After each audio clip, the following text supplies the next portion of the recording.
국민이 지고 이겼다. 6.3 지방선거 평가와 과제. 국민이 졌다. 국민은 차후 승리를 위한 중대한 성과를 만들었다. 패배와 승리 가운데 승리 지점이 주요하다. 국민과 미국의 대결이었다. 민주당의 공천에서 문제가 시작됐다. 그러나 국민은 위대했다. 누가 분열주의자인가?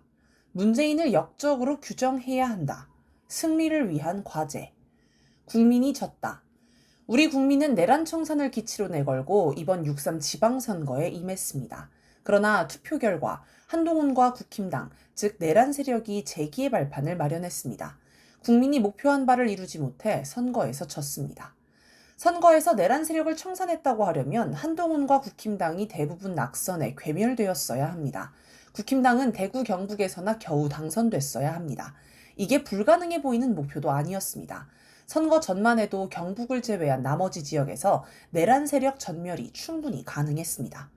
그러나 내란 세력은 서울, 경남, 대구, 경북 광역단체장을 차지했고 평택을, 부산 북구 갑, 국회의원 재보궐선거도 승리했습니다. 이렇게 내란 세력은 재기의 발판을 마련했습니다.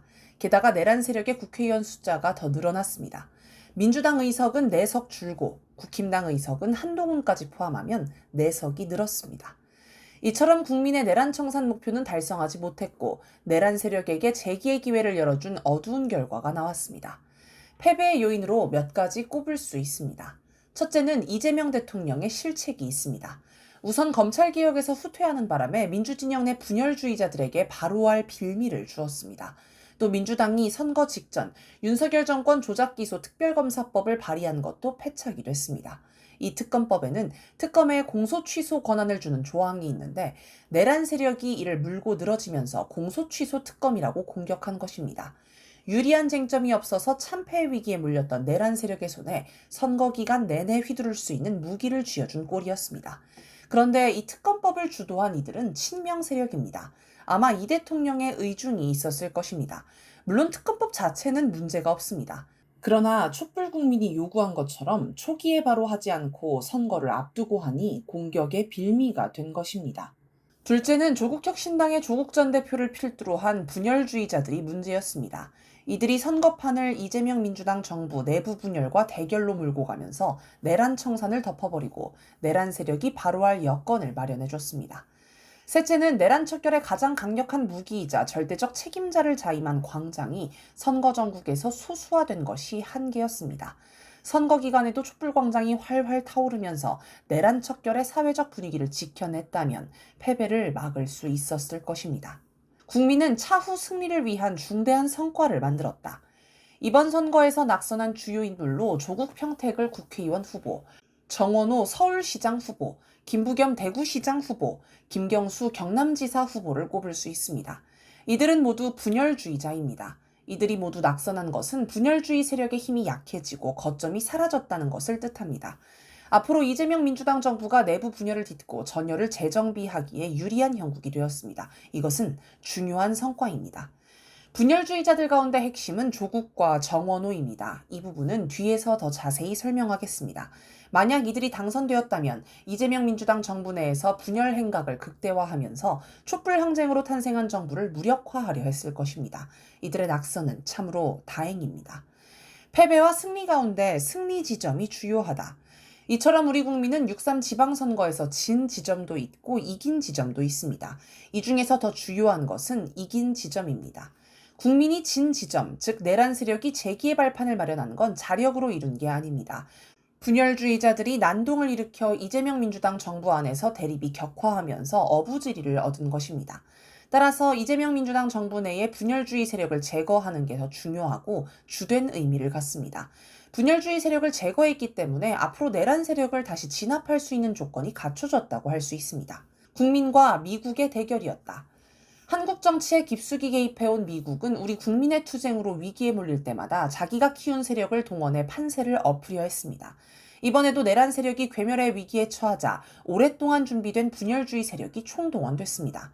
박근혜 탄핵 후 자유한국당이 괴멸 직전에 놓였을 때도 미국은 당시 촛불정부 안에서 윤석열의 난동을 부추겨 자유한국당 재건의 발판을 마련했습니다. 그리고 끝내 정권을 찬탈했습니다. 그때 자유한국당과 조중동을 중심으로 촛불 세력을 공격하는 걸 중심방도로 삼았다면 촛불 세력은 오히려 더 강하게 뭉쳤을 것입니다. 그러면 미국은 절대 촛불 세력을 이길 수 없습니다. 그래서 미국은 민주 세력의 내분 공작에 주력했습니다. 이번에도 미국은 분열주의 세력을 내세워 공작을 벌였고 이게 적중했다고 할 수 있습니다. 민주당의 공천에서 문제가 시작됐다. 서울시장 후보의 정원호가 공천되자 사람들은 정원호가 어떤 인물인지 궁금했습니다. 이재명 대통령이 정원호가 행정을 잘 한다고 칭찬해서 많은 이들은 이재명 쪽 사람이라고 여겼습니다.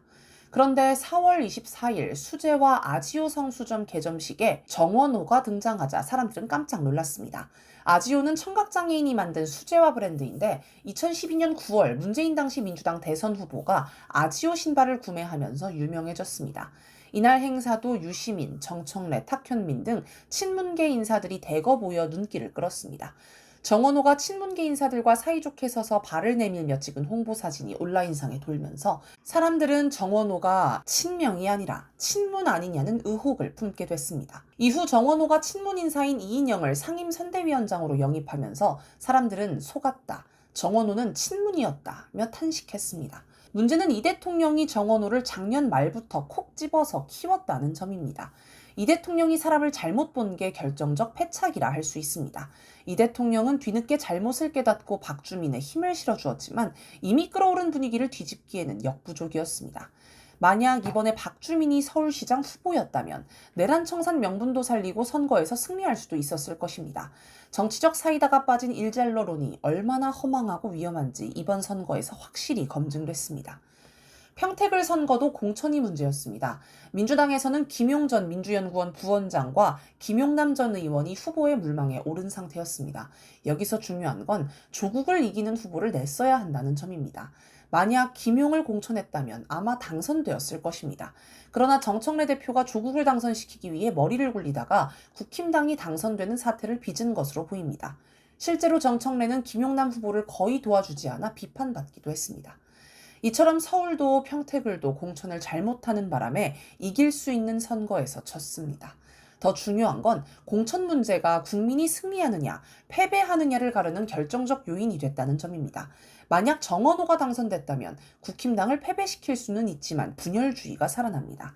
반대로 정원호가 낙선하면 분열주의는 약화하지만 국힘당이 재기의 발판을 마련합니다. 이런 부조화, 딜레마가 생긴 출발점이 바로 공천 문제입니다. 그러나 국민은 위대했다.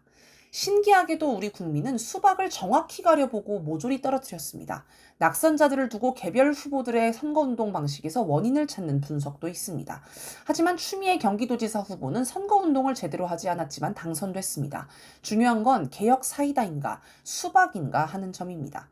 이걸 보면 역시 우리 국민은 위대하고 위대한 국민이 있어 희망이 있습니다. 누가 분열주의자인가? 조국 측은 친명 세력을 분열주의 세력이라고 공격합니다. 그럼 누가 분열주의자인지 판별하는 기준은 뭘까요? 우리 국민은 내란 청산과 국민주권 실현을 줄기차게 요구하고 있습니다. 이재명 정부는 대단히 불철저하고 문제도 있지만 큰 흐름에서는 이런 국민과 함께하고 있습니다. 따라서 지금 이재명 정부를 흔드는 친문 세력이 분열주의 세력입니다. 만약 조국이 친명이고 친민주당이면 왜 조국혁신당을 따로 만들었겠습니까? 그냥 민주당 안에서 자기 뜻을 펴면 됩니다. 너무 단순 명료합니다.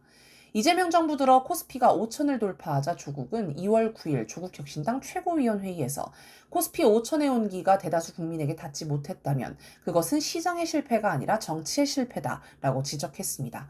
그러면서 높아지는 수치와 우상향 그래프에 시선을 빼앗긴 사이 공장은 문을 닫고 노동자들은 장갑을 벗고 있다라며 이재명 정부가 조국혁신당의 지적에 귀 기울이고 대책을 마련해 주시길 바란다라고 정부를 비판했습니다.